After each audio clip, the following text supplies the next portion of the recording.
Est-ce que cela vous dirait de vivre éternellement? Vitalfunktion des Armes ist nicht so gut. Ja. Jouer à Dieu n'a jamais été aussi facile.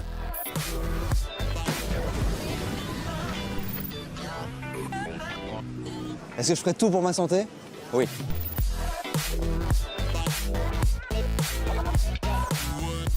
Aujourd'hui, on va parler de la santé.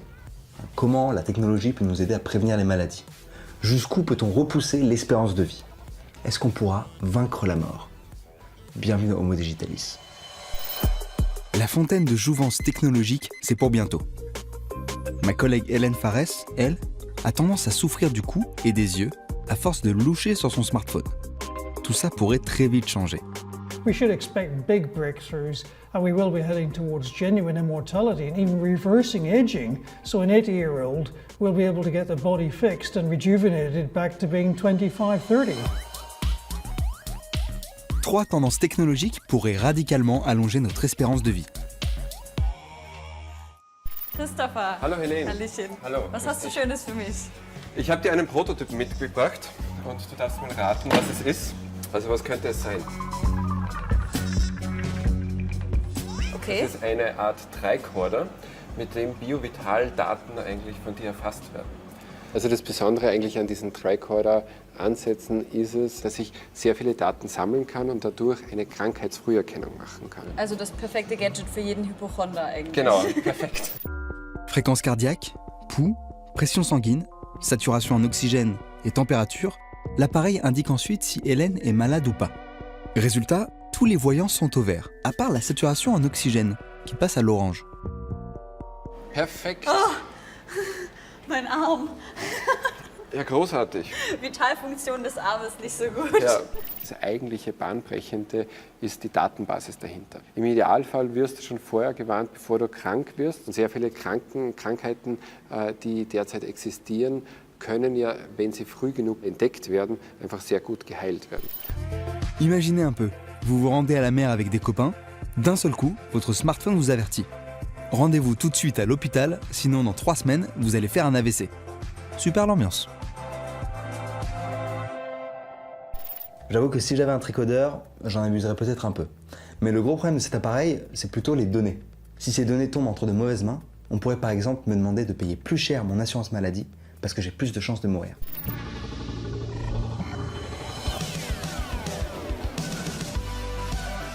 10 ans de vie supplémentaire en échange de mes données. Est-ce qu'on ne pourrait pas faire autrement ?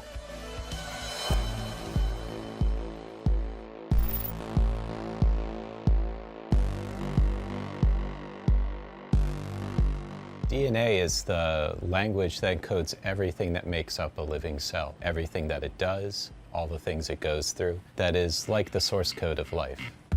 Bienvenue dans la génocratie. Avec le nouveau ciseau à gène CRISPR, les scientifiques modifient l'ADN comme des lettres à l'intérieur d'un document texte. There are many methods that you can use to cut DNA in order to insert your own sequence. The amazing thing about CRISPR is that you can cut almost anywhere in the DNA that you want, and that gives you an unprecedented control as to how you're engineering the cell. À Boston, les bio-ingénieurs comme Christopher Voigt sont déjà de véritables stars.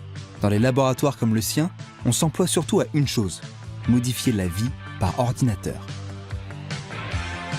I've always been fascinated by programming languages. When I was young, I used to create my own games in order to play on the computer.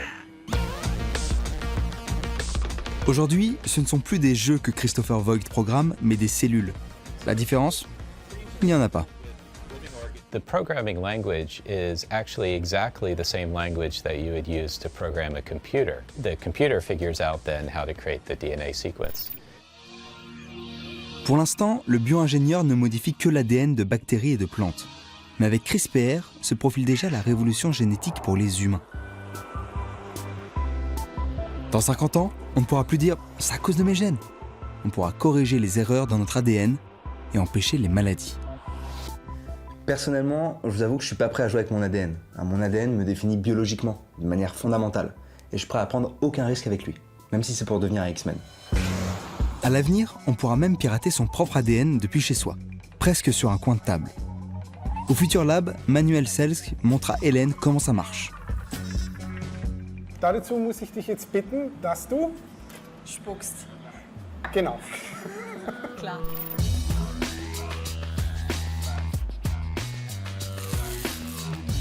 Après ça, rien de plus simple. Prélever des cellules dans la muqueuse buccale. Les mélanger avec un rien d'ADN de méduse. Laisser reposer 3 jours, le temps que l'ADN de méduse intègre celui d'Hélène. Et tada! Ces cellules sont vertes. Ja, wie Glitzer, grüner Glitzer. So sieht meine DNA gerade aus. Und wenn wir die Zellen dann hernehmen und dir wieder einspritzen, dann leuchtest du grün. Sérieusement? L'avantage, c'est qu'on verrait super bien ces veines. Ich glaube, trotz deines Kittels und deines Doktortitels und meines unermesslichen Vertrauens dir gegenüber. Car il y a un hic. Le progrès ne vient pas tout seul et le rêve de l'humain parfait a forcément des répercussions. Mais lesquelles? Ça, personne ne le sait vraiment. Et pourtant, certains planchent déjà sur la suite. Imaginez un atelier pour humains.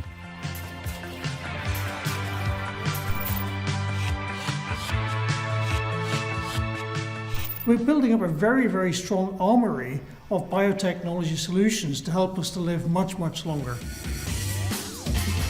Les imprimantes 3D existent déjà. En plus des os, elles pourront bientôt nous fabriquer de nouveaux organes. À Zurich, un cœur imprimé a pu battre 3000 fois pendant 45 minutes.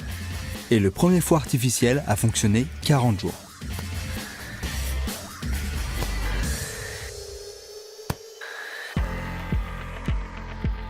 Ira-t-on un jour aussi loin?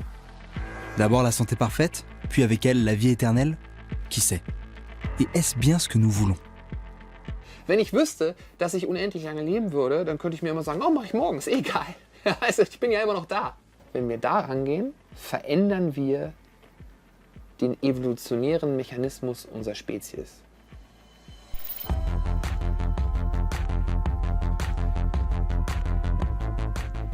Je pense que vivre éternellement, quelque part, c'est perdre une certaine saveur de la vie. Parce que je pense que l'un des plus gros moteurs de l'humanité, c'est peut-être la peur de mourir. Après, vivre quelques centaines d'années de plus, pourquoi pas? Et vous, qu'est-ce que vous en pensez? Jusqu'où pourriez-vous aller? Dites-nous tout sur arte.tv/homodigitalis.